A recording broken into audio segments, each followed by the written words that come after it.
अस्सलामुअलैकुम, मेरा नाम मोहम्मद मज़हर आज़म है और मैं ढाओ मेडिकल कॉलेज में सेकेंड ईयर MBBS का स्टूडेंट हूँ। सो हम नया टॉपिक स्टार्ट करते हैं, दैट इज़ कार्बोहाइड्रेट। एग्ज़ाम्स के हवाले से बहुत इंपॉर्टेंट टॉपिक है, क्योंकि अगर आप इंटर की बात करें तो इंटर में ख़ास तौर पे ये आपके शॉर्ट और लॉन्ग दोनों का पार्ट हो सकता है। ठीक है, वो आपसे कार्बोहाइड्रेट की डेफिनेशन पूछ सकते हैं और इसकी क्लासिफिकेशन पूछ सकते हैं, तो इसको मस्टली प्रिपेयर करना है फ्रॉम योर नोट्स। और मैं ट्राई करूँगा कि मैं अपने ही नोट्स प्रोवाइड करूँ बहुत जल्द। सो उसकी भी अपडेट अब मैं आपको एक और वीडियो में दे दूँगा। बट फॉर नाउ ऑन हम इस टॉपिक को समझने की कोशिश करते हैं कि what actually is mean in this topic. Okay, so carbohydrate को हम अगर वर्ड को तोड़ें तो कार्बो में एक कार्बन बनता है और एक बनता है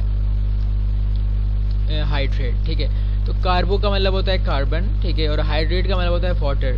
तो कार्बोहाइड्रेट को हम हाइड्रेटेड कार्बन भी कहते हैं, यानी कि वाटर कंटेनिंग कार्बन, ऐसा कार्बन जिसके अंदर वाटर हो, इसलिए इसको हम कार्बोहाइड्रेट को हाइड्रेटेड कार्बन या वाटर कंटेनिंग कार्बन भी कहते हैं। तो जो कार्बोहाइड्रेट्स होते हैं ना, उनके अंदर 3 मॉलिक्यूल्स होते हैं, कार्बन होता है, हाइड्रोजन होता है और ऑक्सीजन होता है एलिमेंट के तौर पे। जहाँ पर हाइड्रोजन और ऑक्सीजन का रेशो कितना होता है 2:1, यानी कि कार्बन, हाइड्रोजन और ऑक्सीजन जो ग्लूकोज के अंदर पाए जाते हैं, कार्बन, हाइड्रोजन और ऑक्सीजन, इसमें कार्बन और हाइड्रोजन का रेशो होता है, इसमें जो हमारे हाइड्रोजन एंड ऑक्सीजन का रेशो होता है 2:1, यानी कि अगर 2 हाइड्रोजन होंगे तो 1 ऑक्सीजन होगा, 4 होंगे तो 2। तो वाटर में भी तो यही होता है, H2O होता है ना, कि 2 हाइड्रोजन होते हैं तो 1 ऑक्सीजन होता है। जो रेशो वाटर के अंदर पाया जाता है वही रेशो कार्बोहाइड्रेट में हाइड्रोजन और ऑक्सीजन के दरमियान भी पाया जाता है। ठीक है, 2:1, ये MCQs का पॉइंट है, प्रेजेंट इन वाटर।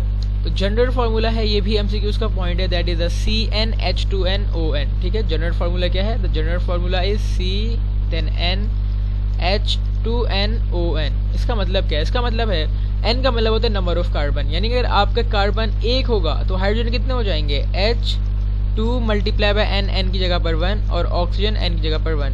तो 2 मल्टीप्लाई बाय 1 2, तो कार्बन 1, हाइड्रोजन 2 और ऑक्सीजन 1। लेकिन अगर कार्बन हो जाए हमारे 4 तो n की जगह पर जहाँ जहाँ n है वहाँ 4 आता जाएगा, H2 n की जगह पर 4, यानी 2 4 से मल्टीप्लाई होगा और O 4। तो C4H जब 4 से मल्टीप्लाई हो जाएगा 8 बन जाएगा, तो C4H8O4। तो ये जनरल फार्मूला है हमारे कार्बोहाइड्रेट्स का। और अगर IUPAC के ज़रिए, यानी कि ये एक यार कह सकते हैं कि एक हमारा सिस्टम है जो बायोलॉजी में नेमिंग को गवर्न करता है और केमिस्ट्री में भी, तो कार्बोहाइड्रेट को हम डिफाइन करना चाहें तो carbohydrates are the polyhydroxy aldehyde और कीटोन्स, या फिर हम ये भी कह सकते हैं कि carbohydrates are polyhydroxy carbonyl compound.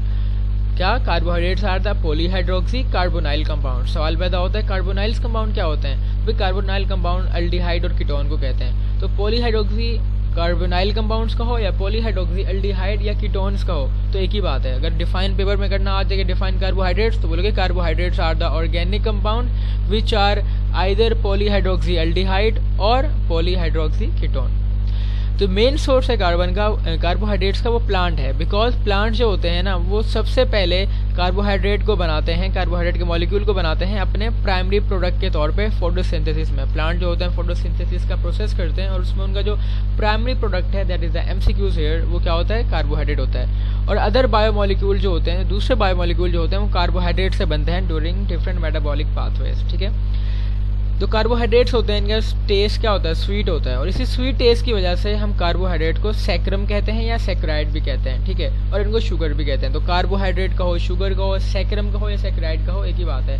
Normally लफ्ज़ हमारे यहाँ इस्तेमाल किया जाता है ना कि सैक्रीन या सैक्रीन, सो वो यहीं से निकला है, तो सैक्रम या सैक्राइड। कार्बोहाइड्रेट जो होते हैं ना सारे ऑर्गेनिजम्स में बहुत ज़्यादा पाए जाते हैं। और कहाँ कहाँ पाए जाते हैं? तो वो सेल वॉल जो होती है वो सेलुलोज से मिलकर बनी होती है, और सेलुलोज क्या है? एक तरह का सैकराइड है। ठीक है, सैकराइड यानी कार्बोहाइड्रेट है। जो सेलुलोज क्या बनाती है? सेल वॉल बनाती है प्लांट की, और पेपर। ठीक है, starch is stored in serial grain. जो स्टार्च होता है वो सीरियल ग्रेन्स के अंदर पाया जाता है, और स्टार्च क्या होता है? प्लांट्स के अंदर कार्बोहाइड्रेट को स्टोरेज करता है। तो स्टार्च क्या है? स्टोरेज फॉर्म है हमारे कार्बोहाइड्रेट की, और ये सीरियल ग्रेन्स के अंदर पाया जाता है। MCQs हैं सारे ये, ट्यूबर्स और शुगर केन। ये पास पेपर इवन के हमारे MDCAT के अंदर भी आए हैं हमारी पुरानी बुक से। इसी तरह कि स्टार्च कहाँ पाया जाता है? सीरियल ग्रेन्स के अंदर। ट्यूबर ज़्यादा फोकस करते हैं वो लोग, और शुगर केन के अंदर। और it plays important structural and functional role. अगर कार्बोहाइड्रेट्स की क्लासिफिकेशन करें जो कि आपका शॉर्ट और लॉन्ग के तौर पे आ सकता है पेपर में बायोलॉजी में, तो आपको ये प्रिपेयर करना है।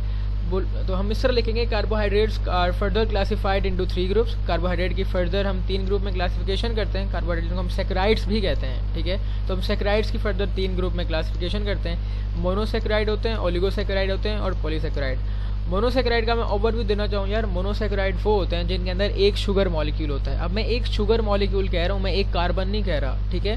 So monosaccharides are those carbohydrate molecules which contain single sugar molecule. जब उनके अंदर एक ही शुगर मॉलिक्यूल है तो बताओ एक चीज़ को तुम और तोड़ सकते हो? नहीं तोड़ सकते, सही है। सो मोनोसैकराइड जो होते हैं उनको और नहीं तोड़ सकते। और मैंने इंट्रो में बताया था इसके बारे में कि वो चीज़ जिनको आप दोबारा तोड़ने के प्रोसेस को कहते हैं हाइड्रोलिसिस। और बिकॉज आप इसको और ज़्यादा नहीं तोड़ सकते, मोनोसैकराइड को और ज़्यादा नहीं तोड़ सकते, तो इसलिए इनका हाइड्रोलिसिस भी नहीं होता, यानी monosaccharide can not be hydrolyse. जो मोनोसैकराइड्स होते हैं इनका टेस्ट सबसे ज़्यादा स्वीट होता है, ठीक है। They are the most sweet of all the carbohydrates, ठीक है। और they are highly soluble in water, और वाटर में भी ये बहुत ज़्यादा सॉल्युबल होते हैं एज़ कम्पेयर टू डाइसैकराइड नहीं बल्कि ओलिगोसैकराइड्स एंड पॉलीसैकराइड, ठीक है। तो इनका जनरल फार्मूला है वो है CnH2nOn, जो हमने वहाँ पर पढ़ा था, ठीक है। जो इनका एम्पिरिकल फार्मूला है CnH2nOn है, ठीक है। MCQ का पॉइंट है, empirical formula of monosaccharides is CnH2nOn। अब यहाँ पे एग्जांपल दे रहे हैं, राइबोज कहते हैं 5 कार्बन वाले मोनोसैकराइड को। तो 5 कार्बन वाला मोनोसैकराइड राइबोज, उसका फार्मूला क्या हो जाएगा C5H10O5, यानी कि N की जगह पर 5 लगा दो, और H2N है बिकॉज H के साथ 2N है, तो 5 2 से मल्टीप्लाई होगा और ये बन जाएगा 10, ठीक है। और फ्रक्टोज जो होता है 6 कार्बन वाला मोनोसैकराइड है, ठीक है। ये MCQ का पॉइंट है। फ्रक्टोज 6 कार्बन वाला है, राइबोज 5 कार्बन वाला है, ठीक है। और are found in white crystalline form, solid with sweet taste and soluble in water में सॉल्युबल है, स्वीट टेस्ट है इनका। और इनकी फर्दर अगर हम मोनोसैकराइड को और ज़्यादा तोड़ना चाहें और क्लासीफाई करना चाहें, they are classified on the basis of number of carbon. और जब हम क्लासीफाई करते हैं ना मोनोसैकराइड्स को, तो कैसे क्लासीफाई करते हैं? अगर 3 कार्बन है तो ट्राई, 4 हैं तो टेट्रा, 5 है तो पेंटा, 6 हैं तो हेक्सा। तो 3 कार्बन है तो ट्राई, लेकिन साथ में अगर उनको बताना है आपने कि मोनोसैकराइड हैं तो आप OSE लगा देते हैं, ठीक है, फॉर कार्बोहाइड्रेट फॉर सैकराइड्स। तो ट्राई हैं तो 3 कार्बन वाले, ओज हैं तो यानी कि 3 कार्बन वाले शुगर मॉलिक्यूल्स, तो ट्राई ओज। टेट्रो यानी 4 कार्बन वाले शुगर मॉलिक्यूल, 5 वाले शुगर मॉलिक्यूल।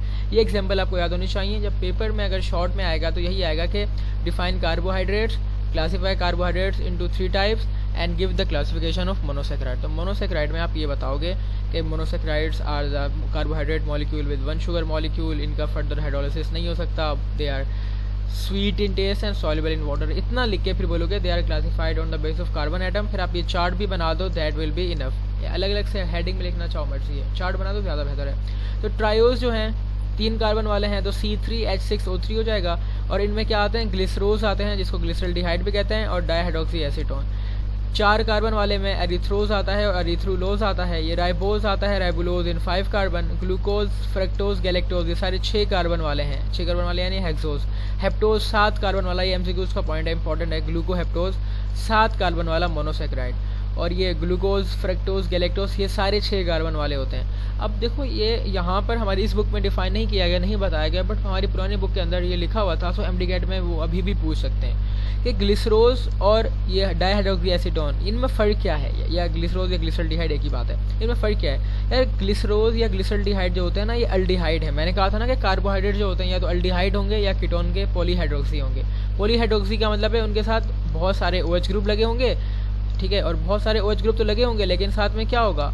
अल्डिहाइड का ग्रुप होगा या कीटोन का ग्रुप होगा। तो अगर अल्डिहाइड का ग्रुप होगा तो 3 कार्बन वाला है, ठीक है। अगर एक मोनोसैकराइड 3 कार्बन वाला है और उसके साथ बहुत ज़्यादा OH लगे हुए होंगे, ऑब्वियस सी बात है, और साथ में अगर अल्डिहाइड ग्रुप लगा हुआ है जिसको हम CHO कहते हैं, तो हम कहेंगे वो है हमारा अल्डोज, ठीक है। अल्डिहाइड वाला मोनोसैकराइड है, ठीक है। ये ज़्यादा इंटर वाले बच्चे खास तौर पे कंफ्यूज ना हो, बट अगर आप MDCAT के लिए पढ़ रहे हैं तो ये चीज़ जानना ज़रूरी है। और इसको अगर आप और ज़्यादा क्लियर करना चाहते हैं तो इसको मैंने डिटेल में बताया है, जो मैंने फेडरल बायोलॉजी की वीडियो अपलोड की है, ठीक है। तो इंशाल्लाह अभी, बल्कि अभी नहीं की, कर दूंगा बहुत जल्द, तो उसके अंदर मैंने डिटेल में बताया। बट अगर आप सिंध का सिर्फ इंटर का पेपर दे रहे हो तो आप उसको इस पर फोकस नहीं करना। बट फॉर MDCAT ऑब्वियस सी बात है, MDCAT में थोड़े बहुत MCQs फेडरल से आते हैं। तो अगर आप ये वी वाली बायोलॉजी और वो कर लें तो दोनों they will make a best combo. But अगर आप इस पर स्ट्रिक्ट रहना चाहें तो इसमें भी आप अच्छे खासे मार्क्स ला सकते हैं। ठीक है। तो ग्लिसरोज ग्लिसरल्डिहाइड, डायहाइड्रोक्सीएसीटोन, इसकी मैंने बात बता दी।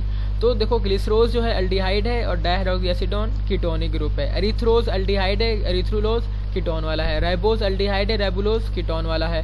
ग्लूकोज जो है अल्डिहाइड है और फ्रक्टोज क्या है, कीटोनिक है, ठीक है। और इसका कोई जिक्र नहीं है हमारे दोनों किताबों में। तो कह रहे हैं ग्लिसरोज जो ग्लिसरल्डिहाइड है और डायहाइड्रोक्सीएसीटोन है, ये इंपॉर्टेंट ट्रायोज हैं, यानी 3 कार्बन वाले हैं और ये रिस्पायरेशन के प्रोसेस में हमें मिलते हैं। टेट्रोज 4 कार्बन वाले होते हैं ना, जो बहुत रेयर है नेचर में, और they are found in some bacteria. ये एमसीक्यूज का पॉइंट है कि टेट्रोज जो 4 कार्बन वाले हैं आर फाउंड इन बैक्टीरिया, ठीक है। और पेंटोज शुगर जो 5 कार्बन वाले हैं, they form the skeleton of nucleic acid. ये एमसीक्यूज का पॉइंट है कि कौन सा शुगर, कौन सा मोनोसेकेराइड न्यूक्लिक एसिड बनाता है, तो 5 कार्बन वाला। हेक्सोज 6 कार्बन वाले आर इंपॉर्टेंट शुगर्स, यानी जो हम जो शुगर मॉलिक्यूल नॉर्मली इस्तेमाल करते हैं, ग्लूकोज जो होता है वो 6 कार्बन वाला होता है, जिसको हम हेक्सोज कहते हैं। तो एमसीक्यूज का पॉइंट है, याद रखना है, ठीक है। और ये कहाँ पाए जाते हैं, ग्लूकोज जो ड्राई फ्रूट के अंदर पाया जाता है, एमसीक्यूज का पॉइंट है। स्वीट कॉर्न में पाया जाता है और हनी के अंदर ग्लूकोज पाया जाता है। और it is also found in glucose जो होता है ना, अब जब जिस तरह हमने पढ़ा कि बहुत सारे छोटे मॉलिक्यूल्स मिलके बड़ा मॉलिक्यूल बनाता है, तो पॉलीसेकेराइड जो होता है ना बड़ा कार्बोहाइड्रेट है और वो छोटे छोटे ग्लूकोज से मिलके बनता है। तो बहुत सारे जब ग्लूकोज मिलते हैं तो पॉलीसेकेराइड बनाते हैं मिलके। फ्रक्टोज एक और हेक्सोज है जो फ्रूट में पाया जाता है और फ्रक्टोज को हम फ्रूट शुगर भी कहते हैं। ये एमसीक्यूज का पॉइंट है, ठीक है। और usually they are found in ring structure, यानी कि नॉर्मली वो होते हैं इसी स्ट्रक्चर में पाए जाते हैं। ये तो खैर ग्लूकोज का दिखा रहे हैं, बट फ्रक्टोज भी इसी स्ट्रक्चर में पाया जा सकता है, ठीक है। और फर्क क्या होगा, फ्रक्टोज अल्डिहाइड है तो यहाँ पर अल्डिहाइड ग्रुप साथ में लगा होगा, ओके। और they are found in ring structure but we can draw their open. देखो ये है ओपन स्ट्रक्चर जब इस तरह होता है, और जब इस तरह एक रिंग की फॉर्म में आ जाए तो ये रिंग स्ट्रक्चर कहते हैं। ये राइबोज है, यानी कि 5 कार्बन है, 1 2 3 4 और ये 5 कार्बन वाला है। और देखो ये साथ में अल्डिहाइड ग्रुप लगा हुआ है, तो ये कहते हैं राइबोज, 5 कार्बन शुगर है। और ये कौन सा एल्डिहाइड है। और ग्लूकोज 6 कार्बन है और ये भी 6 कार्बन ही, ऑब्वियस सी बात है। हेक्सोज जो हैं कह रहे हैं 6 कार्बन वाले हैं, हम उनको फर्दर तोड़ देते हैं इनटू एल्डोहेक्सोज, जो मैं बात कर रहा था कि एल्डिहाइड ग्रुप लगे होंगे। तो अगर 6 कार्बन वाला है और साथ में एल्डिहाइड ग्रुप लगा हुआ है तो हम कहेंगे एल्डोहेक्सोज। 6 कार्बन यानी हेक्सोज और साथ में एल्डिहाइड ग्रुप लगा हुआ है, जिस तरह एल्डिहाइड ग्रुप लगा हुआ है तो हम कहेंगे एल्डोहेक्सोज। तो ग्लूकोज जो है एक तरह का 6 कार्बन है इसमें, और ऊपर से एल्डिहाइड ग्रुप भी लगा हुआ है तो एल्डोहेक्सोज है। ग्लूकोज के साथ साथ इसमें गैलेक्टोज वो भी हमारा एल्डोहेक्सोज है, ठीक है। और साथ साथ मैनोज वो भी एल्डोहेक्सोज है। तो एल्डोहेक्सोज में हमारे मैनोज आ जाता है, ग्लूकोज गैलेक्टोज आ जाता है। तो होते क्या हैं ये एल्डोहेक्सोज, आइसोमर्स होते हैं। ये क्या होते हैं, तो हेक्सोज जो हैं हमने इनको आइसोमर्स, 2 आइसोमर्स में डिवाइड कर दिया है। आइसोमर्स क्या होते हैं, those compound which have same molecular formula but structural formula is different, यानी कि फार्मूला उनका भी यही होगा बट स्ट्रक्चर वाइज डिफरेंट होगा, यानी कि कहीं OH यहाँ लगा होगा, कहीं OH यहाँ लगा होगा, तो ये थोड़ा इनमें फ़र्क आ रहा होगा। तो glucose galactose and mannose, GGM, glucose galactose mannose, ये क्या है, इसमें आते हैं हमारे एल्डोहेक्सोज। और कीटोहेक्सोज में fructose sorbose and psicose, fructose sorbose and psicose are found in ketohexose, यानी कि इनके कीटोनिक ग्रुप लगा हुआ है। कीटोनिक ग्रुप का फार्मूला होता है C डबल बॉन्ड O। सो ये अगर जहाँ लगा होगा समझ जाना वो कीटोनिक ग्रुप है। अच्छा, व्हाट आर ओलिगोसैकेराइड, ये चीज़ डी ग्लूकोज, डी मैनोज और डी गैलेक्टोज बाद में बताऊंगा, बट डी का मतलब होता है राइट हैंडेड, ठीक है, right handed sugar, right handed sugar. तो डी ये सारे उनके फार्मूले लगे हुए हैं, ठीक है। फर्क क्या है, ग्लूकोज जो होता है, ग्लूकोज का OH ग्रुप जो है यहाँ पर देखो राइट साइड पे है, ठीक है, 2nd कार्बन वाला OH ग्रुप राइट पे है। जो मैनोज है इसका OH लेफ्ट पे है। और जो गैलेक्टोज है इसका OH ग्लूकोज की तरह राइट पे है, लेकिन ग्लूकोज और गैलेक्टोज में फ़र्क क्या आ जाता है, इसका जो 2nd लास्ट कार्बन है ये वाला कार्बन, ठीक है, बल्कि नहीं, जो 2nd लास्ट है 3rd लास्ट कार्बन है, जो ये आपका कार्बन है और देखो ये कार्बन, दोनों में फ़र्क क्या आ रहा है, 3rd कार्बन में OH ऑन द राइट है। तो यानी कि ग्लूकोज के अंदर OH दूसरे कार्बन पे और चौथे कार्बन पे, दूसरे कार्बन पे और चौथे कार्बन पे OH कहाँ होता है, राइट पे होता है। लेकिन गैलेक्टोज में जो OH है वो दूसरे कार्बन पे तो राइट पे होता है, लेकिन चौथे कार्बन पे लेफ्ट पे होता है। ये एमसीक्यूज का पॉइंट हो सकता है, अगर पेपर में स्ट्रक्चर बना हुआ आ जाए और बोलें बताओ ये डी गैलेक्टोज है, डी ग्लूकोज है, तो आपको पहचान आनी चाहिए एमडीकेट के हवाले से खास तौर पे।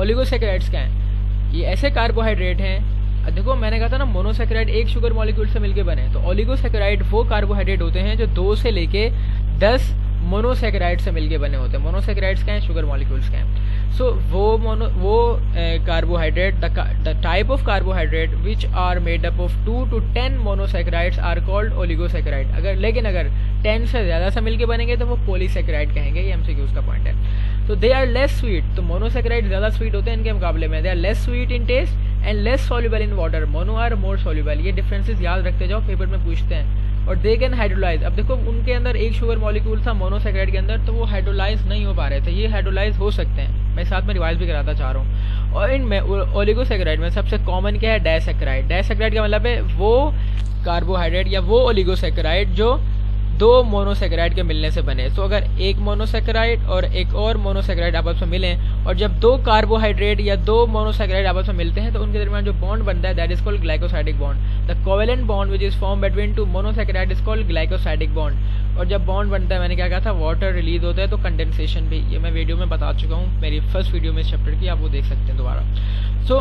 ग्लाइकोसाइड क्या होता है, glycoside is a ring shape sugar molecule.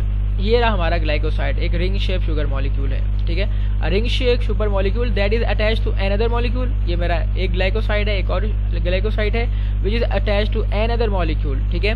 The sugar ring, जो शुगर का रिंग है, कह रहे हैं शुगर का रिंग, ये 5 कार्बन वाला भी हो सकता है और 6 कार्बन वाला भी हो सकता है, ठीक है। फॉर एग्जाम्पल सुक्रोज जो होता है इज अ डाइसेक्राइड। सुक्रोज क्या है, डाइसेक्राइड है। इसी तरह डाइसेक्राइड है made up of 2 sugar unit, glucose and fructose. देखो ग्लूकोज एंड फ्रक्टोज जो है ये खुद मोनोसेक्राइड हैं। और सुक्रोज कैसे मिलके बनता है, जो हमारा सुक्रोज होता है उस सुक्रोज को बनाने के लिए आपका एक ग्लूकोज का मिलना ज़रूरी है और उसके साथ साथ एक फ्रक्टोज का मिलना ज़रूरी है। तो जब आपका एक ग्लूकोज और एक फ्रक्टोज मिलता है तो क्या बनता है, सुक्रोज। ये MCQ का पॉइंट है। और MDCAT के हवाले से बता दूँ, सुक्रोज को हम केन शुगर भी कहते हैं, ठीक है। तो सुक्रोज जो होता है आपका एक ग्लूकोज से मिलके बनता है और एक फ्रक्टोज, जब दोनों मिलते हैं आपस में तो वो बन जाता है। और जो आपका माल्टोज है ये 2 ग्लूकोज से मिलके बनता है। तो 2 ग्लूकोज क्या बनाएंगे, माल्टोज। एक ग्लूकोज और एक फ्रक्टोज, वो क्या बनाएगा, सुक्रोज।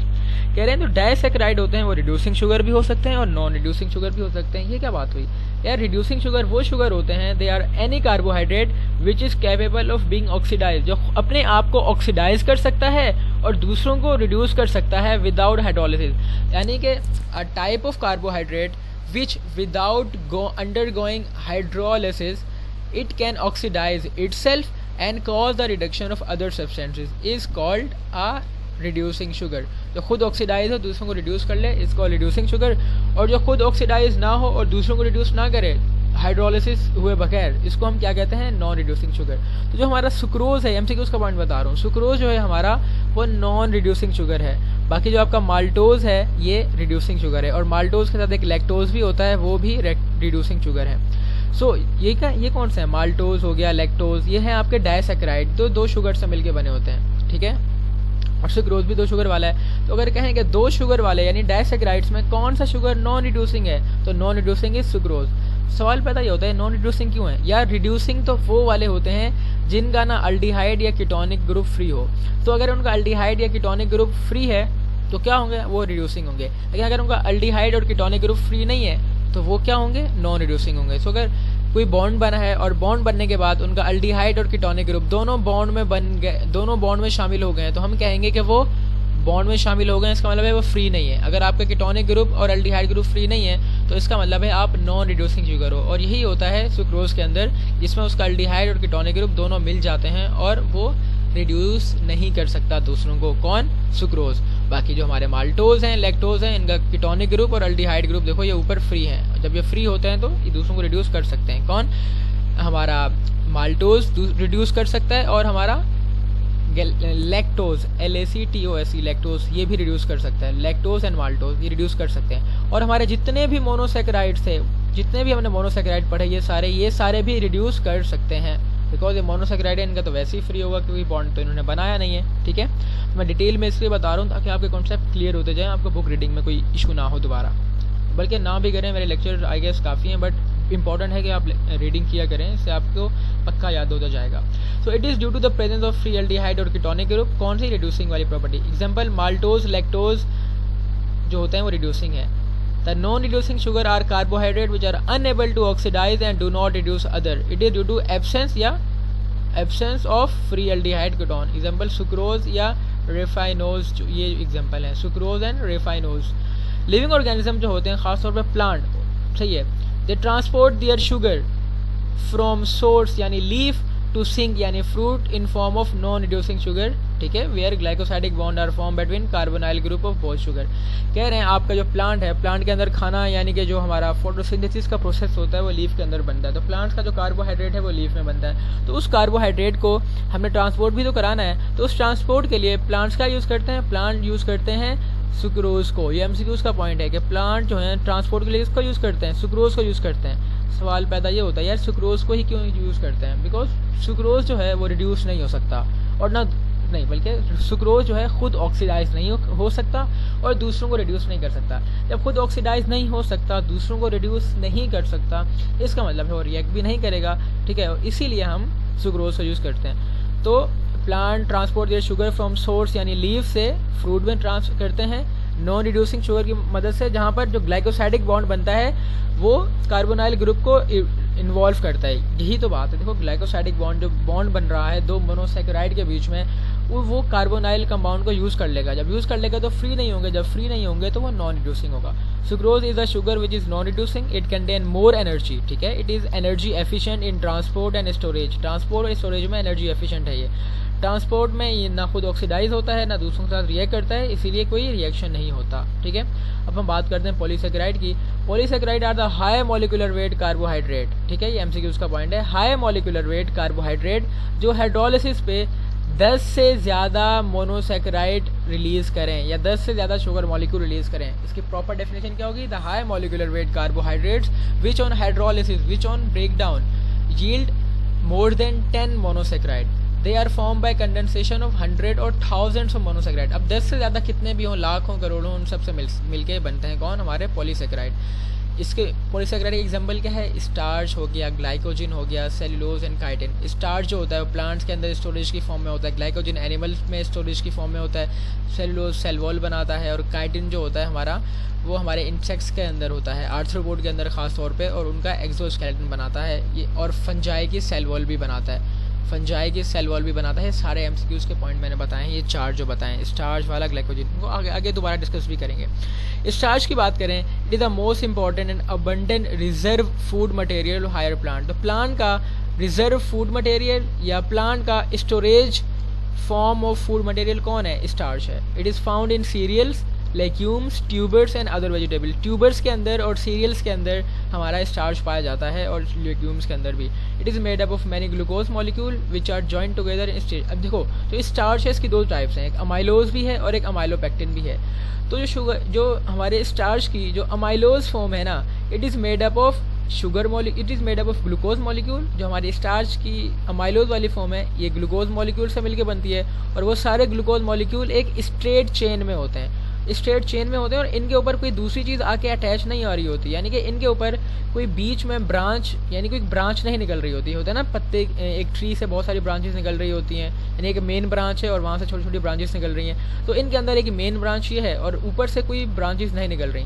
सो अमाइलोज के अंदर कोई ब्रांचिंग नहीं होती, और याद रखना अमाइलोज के अंदर जो ग्लूकोज आपस में बॉन्ड होते हैं उनके दौरान बॉन्ड कौन सा होता है, 1α14 glycosidic linkage, alpha 14 glycosidic linkage MCQs का पॉइंट है कि इसमें अमाइलोज के अंदर होता है, ठीक है, विच इज और अमाइलोज के अंदर जो स्ट्रेट चेन वाले हैं जिनकी ब्रांचिंग नहीं है, जो अनब्रांच हैं, उनमें α14 ग्लाइकोसाइडिक लिंकेज होता है, ठीक है। और जो अमाइलोज होता है, ठीक है, it is soluble in hot water, ये नॉर्मल पानी में सॉल्युबल नहीं होता, ये हॉट वाटर में सॉल्युबल होता है, और जितने भी पॉलीसैकेराइड होते हैं they are least soluble in water, ठीक है। और लेकिन स्टार्च में जो हमारा अमाइलोज है ये हॉट वाटर में सॉल्युबल हो जाता है। लेकिन स्टार्च की एक और टाइप है, दैट इज़ अमाइलोपेक्टिन, ये रही हमारी अमाइलोपेक्टिन। इसमें देखो स्ट्रेट चेन तो है ही है, जो स्ट्रेट चेन है उसके दौरान बॉन्ड क्या होगा, α14, लेकिन साथ में ये वाला बॉन्ड भी आ गया जो ब्रांचिंग कर रहा है, यानी कि ये एक से एक और ब्रांच निकल आई। तो जो ब्रांच निकल रही है उस ब्रांचिंग में जो बॉन्ड बन रहा है दैट इज़ α16। तो 16 किस में होता है, α16 ये होता है हमारे अमाइलोपेक्टिन में। तो अमाइलोपेक्टिन में दोनों तरह के बॉन्ड हैं, α14 और α16 भी, लेकिन अमाइलोज में सिर्फ एक तरह का है, दैट इज़ α14 ग्लाइकोसाइडिक लिंकेज, ठीक है। तो ये बात हो गई हमारे स्टार्च की। और जो हमारा अमाइलोपेक्टिन होता है ना तो ये गर्म पानी में सॉल्युबल है ना हॉट में। और याद रखना एमसीक्यूज का पॉइंट है, स्टार्च को जब आयोडीन के साथ रिएक्ट कराते हो तो ब्लू कलर देता है। तो हमारा स्टार्च कौन सा कलर देता है, ब्लू कलर देता है आयोडीन के साथ। तो आयोडीन जब स्टार्च का रिएक्शन कराओ आयोडीन के साथ तो स्टार्च ब्लू कलर देता है। मोस्ट इंपॉर्टेंट एमसीक्यूज का पॉइंट। ग्लाइकोजन की बात करें तो ये भी पॉलीमर है ग्लूकोज का। पॉलीमर का मतलब है कि बहुत सारे ग्लूकोज मिलके ग्लाइकोजन को बनाते हैं। इस मॉलिक्यूलर स्ट्रक्चर जो होता है स्टार्च की तरह ही होता है, बट ये लेकिन स्टार्च तो पाया जाता है प्लांट्स के अंदर, ग्लाइकोजन जो होता है एनिमल में पाया जाता है। इसीलिए हम इसको ग्लाइकोजन को एनिमल स्टार्च भी कहा जाता है। और ग्लाइकोजन सबसे ज़्यादा कहाँ पाया जाता है?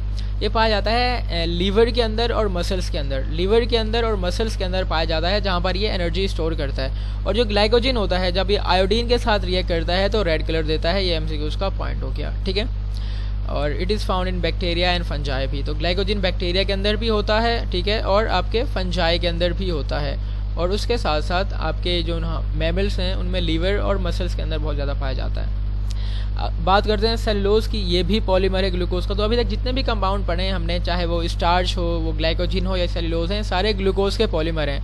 और एमसीक्यूज का पॉइंट है what is the most abundant carbohydrate found in nature. तो नेचर में जो मोस्ट अबंडेंट कार्बोहाइड्रेट होता है वो हमारा सेलुलोज है। So most abundant carbohydrate in nature is cellulose. It is highly insoluble in water, highly insoluble in water, यानी water में बिल्कुल भी सॉल्युबल नहीं है। It is not digested in human body. MCQs का पॉइंट है कि सेलुलोज क्या ह्यूमन बॉडी में डाइजेस्ट हो सकता है? नहीं हो सकता। वैसे इसका रीज़न क्या है? बिकॉज सेलुलोज को डाइजेस्ट करने के लिए हमें चाहिए सेलुलेज एंजाइम, और सेलुलेज एंजाइम हमारे ह्यूमन बॉडी के अंदर नहीं होता, ठीक है।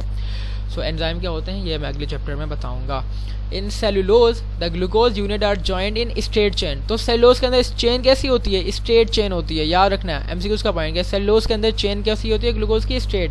अमाइलोज के अंदर भी स्ट्रेट होती है, अमाइलोपेक्टिन के अंदर स्ट्रेट भी होती है, ब्रांच भी होती है, लेकिन सेलुलोज के अंदर कोई ब्रांच नहीं हो सकती। तो हम कह सकते हैं कि सेलुलोज जो है थोड़ा बहुत अमाइलोज की तरह है। क्या सेलुलोज थोड़ा बहुत अमाइलोज की तरह है? ये पेपर में आपको पूछ सकते हैं कि सेलुलोज किसकी तरह है? अमाइलोज की तरह है। क्यों? बिकॉज उसके अंदर भी स्ट्रेट चेन होती है और ब्रांचिंग नहीं होती। The straight chain become spirally coiled. देखो ये सारी स्ट्रेट चेन है। अभी जो स्ट्रेट चेन होती है ना सेलुलोज की, ये कॉइल हो जाती है, यानी कि इस तरह मुड़ जाती है। जब कॉइल हो जाती है तो ये क्या बना देती है? ये ट्यूब्स बना देती है। क्या होती है? कॉइल हो जाती है। कॉइल होकर ये कंडेंस होती है, और कंडेंस होने के बाद ये ट्यूब लाइक स्ट्रक्चर बना देती है। जब ट्यूब लाइक स्ट्रक्चर बना देती है, ठीक है, तो यही जो ट्यूब्स होती हैं सेलुलोज की, ये प्लांट्स की सेल वॉल बनाती हैं। तो tubes of cellulose form the cell wall of plant. Cellulose जो है कोई कलर नहीं देता, तो स्टार्च ब्लू कलर देता है, ठीक है, ग्लाइकोजन रेड देता है आयोडीन के साथ, और सेलुलोज कोई कलर नहीं देता। अब ये हम अब पढ़ने जा रहे हैं व्हाट आर काइटिन क्या है। तो काइटिन होते हैं it is a long chain polymer. ये पॉलीमर तो है लेकिन ग्लूकोज का नहीं है, एन एसिटाइल ग्लूकोज अमाइन का है। क्या? काइटिन, जिसका फार्मूला ये लिखा हुआ है, ये इंपॉर्टेंट है, याद रखना है आपने। इसमें C8H13, क्या? C8H13O5, ठीक है, और N के भी कुछ मॉलिक्यूल्स होते हैं। सो काइटिन का फार्मूला आपने यहाँ से याद कर लेना है। तो काइटिन जो है एक लॉन्ग चेन पॉलीमर है एन एसिटाइल ग्लूकोज अमाइन का, ठीक है। मुझे याद नहीं आ रहा था इसलिए मैंने स्किप कर दिया। बेटर ये है कि गलत ना बताऊँ। सो काइटिन जो है ये लॉन्ग चेन पॉलीमर है एन एसिटाइल ग्लूकोज अमाइन का। और एन एसिटाइल ग्लूकोज अमाइन खुद क्या है? एक अमाइड है जो ग्लूकोज से मिलकर बना है। सो काइटिन इनडायरेक्टली ग्लूकोज का ही पॉलीमर है, बट आम ग्लूकोज का नहीं, एन एसिटाइल ग्लूकोज अमाइन का। एमसीक्यूज का पॉइंट है कि काइटिन पॉलीमर है एन एसिटाइल ग्लूकोज अमाइन का, ठीक है, which is an amide derivative. The structure of chitin is similar to cellulose. इसका स्ट्रक्चर कह रहे हैं सेलुलोज की तरह होता है, फॉर्मिंग क्रिस्टलाइन नैनोफिब्रिल्स। ये भी फिब्रिल्स बनाता है chitin. Functionally it is comparable to keratin protein, यानी फंक्शनली काइटिन को आप केराटिन प्रोटीन से भी कंपेयर कर सकते हो। काइटिन इज मॉडिफाइड पॉलीसेकेराइड, नहीं, chitin is modified polysaccharide and contain nitrogen. तो काइटिन जो है इसमें नाइट्रोजन भी होता है। मॉडिफाइड पॉलीसेकेराइड है तो इसके अंदर नाइट्रोजन भी होता है, ठीक है। जब नाइट्रोजन होता है तो इंक्रीज हाइड्रोजन बॉन्डिंग होती है between adjacent polymers giving it more strength. तो हम अगर आपसे रीज़न पूछें पेपर में कि काइटिन की स्ट्रेंथ ज़्यादा क्यों होती है, बोलना काइटिन की strength is more because it contain nitrogen, ठीक है। Chitin is a modified polysaccharide which contain nitrogen and nitrogen result in higher hydrogen bonding, ठीक है, and more hydrogen bonding result in more strength, ठीक है। अच्छा, ये अपनी प्योर और अनमोडिफाइड फॉर्म में काइटिन कैसा होता है? ट्रांसलूशन, यानी ट्रांसपेरेंट, साफ नहीं होता है, ट्रांसलूशन होता है, प्लाइबल होता है, रेजिलियंट होता है एंड क्वाइट टफ। यानी कि प्योर फॉर्म में ट्रांसलूशन है और इट रेजिलियंट है और टफ है ज़्यादातर आर्थ्रोपोड में, but it is mostly found in modified form. लेकिन ज़्यादातर ये क्या होता है? मॉडिफाइड फॉर्म में छुपाया जाता है। किस तरह?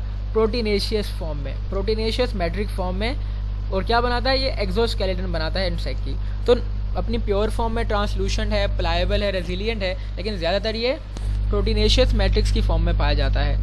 With calcium carbonate in the shells of mollusc, यानी कि अब जो एक्सोस्केलेटन होती हैं इंसेक्ट्स की, जिसमें मोलस्का वगैरह आ जाता है आपका, ठीक है, और क्रस्टेशियंस आ जाते हैं, उसमें कैल्शियम कार्बोनेट तो होता ही है। इन आर्थ्रोपोड्स में कैल्शियम कार्बोनेट तो होता ही है, लेकिन साथ में काइटिन भी होता है। और काइटिन और क्या बनाता है, ये फंजाई के सेल वॉल बनाता है, ये भी इंपॉर्टेंट है। और ये जो होते हैं, जब ये मॉडिफाइड हो जाता है कैल्शियम कार्बोनेट के साथ, यानी मिल जाता है आपका कौन, काइटिन, तो it is much harder and stiffer than pure chitin, ठीक है। अब स्टीरियो आइसोमर क्या होते हैं, MCQs का पॉइंट है जो आपसे पूछ सकती है, डेफिनेशन आ सकती है कि व्हाट इज स्टीरियो आइसोमर्स या व्हाट आर स्टीरियो आइसोमर्स, ठीक है। Stereo isomers are the sugar molecules which are mirror image of each other. Those sugar molecules which are mirror image of each other are called stereo isomers. ये मैंने definition भी बता दी, आपने याद कर लेनी है 1 नंबर के लिए, ठीक है। तो जितने भी हमारी बॉडी में शुगर पाए जाते हैं वो राइट हैंडेड होते हैं, यानी कि D sugar are right handed. तो जितने भी हमारी बॉडी में पाए जाते हैं राइट हैंडेड होते हैं, लेकिन उसमें लेफ्ट हैंडेड भी होते हैं, ठीक है। लेकिन हमारी बॉडी में जो नेचुरली पाए जाते हैं, वो राइट हैंडेड होते हैं। तो टेस्ट होता है राइट हैंडेड का और लेफ्ट हैंडेड का वो सेम होता है। अब राइट तो मैंने पढ़ लिया, लेफ्ट क्या होता है, लेफ्ट वालों को एल शुगर कहते हैं, राइट वाले को डी शुगर कहते हैं। जो एल और डी है दोनों का टेस्ट तो सेम है, फ़र्क क्या आ जाता है, फ़र्क ये है कि एल जो होता है ना, एल शुगर जो होता है, ये आप इसको खुद बनाते हो, लैब्स में बनाते हो, ठीक है, ठीक है। और जो डी शुगर होती हैं, जो डी ग्लूकोज है, डी शुगर है, उसको सिर्फ हमारी बॉडी की जो एंजाइम्स होती हैं वो डी एंजाइम्स होती हैं, तो डी शुगर को डी एंजाइम ही खा सकती हैं, एल शुगर को एल एंजाइम खाएंगी, लेकिन हमारी बॉडी में एल एंजाइम्स नहीं होती। यही वजह है कि जो डायबिटीज़ का पेशेंट होता है उसको जब मीठा खाना होता है तो हम उसको आर्टिफिशियल स्वीटनर्स देते हैं। जो आर्टिफिशियल स्वीटनर्स होते हैं वो एल शुगर से मिलके बने होते हैं या एल ग्लूकोज से मिलके बने होते हैं। जब एल शुगर और एल ग्लूकोज हमारी बॉडी में जाएगा तो वो टूटेगा नहीं, जब टूटेगा नहीं तो उससे हमारी बॉडी में कैलोरीज नहीं बढ़ेगी। डायबिटीज़ वाले पेशेंट का मसला क्या होता है, उसके अंदर शुगर मॉलिक्यूल की डाइजेशन हो जाती है और वो बहुत ज़्यादा बढ़ जाते हैं, शुगर हमारे ब्लड में बहुत ज़्यादा बढ़ जाता है। तो खुद बताओ, जब एल ग्लूकोज है उसको तोड़ने के लिए एंजाइम का काम करना ज़रूरी है। अगर एंजाइम हमारी बॉडी में एल ग्लूकोज के है ही नहीं तो उसको तोड़ेंगे नहीं, जब तोड़ेंगे नहीं तो हमारे यूरिन से डायरेक्टली पास आउट हो जाएगा और कोई कैलोरीज नहीं बढ़ाएगा, बस आपको स्वीटनेस का टेस्ट देगा। यार आप, यानी आपका दिल तो चाह रहा है ना मीठा खाने का, तो बस वो दिल वाली आपकी ख्वाहिश पूरी कर देगा। Enzyme which are present in our body are right handed, इसीलिए वो राइट हैंडेड शुगर को इस्तेमाल कर सकती हैं, डाइजेस्ट कर सकती हैं, लेकिन लेफ्ट वाले को मेटाबोलाइज या डाइजेस्ट नहीं कर सकती। आर्टिफिशियल स्वीटनर जो होते हैं ना, हम उनको लेफ्ट हैंडेड शुगर्स होते हैं, ठीक है।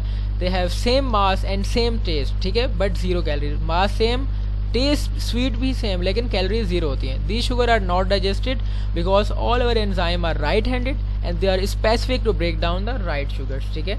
The left handed won't be able, अच्छा क्यों नहीं, वो लेफ्ट हैंडेड को तोड़ नहीं क्यों नहीं सकती, रीज़न क्या है भाई, एंजाइम्स लेफ्ट हैंडेड को नहीं तोड़ सकती हैं जो हमारी बॉडी में पाई जाती हैं, बिकॉज लेफ्ट हैंडेड जो होती हैं वो उनकी कैटालाइटिक साइड में नहीं फिट होती हैं। अब ये क्या है, तो ये आप एंजाइम्स के चैप्टर में डिटेल में पढ़ोगे। Consequently there will be no break down of sugar, so no metabolism, no break down, no metabolism and no calories, so no risk of, अब और कोई रिस्क नहीं है कि बहुत ज़्यादा उनकी बॉडी में ग्लूकोज बढ़ जाए।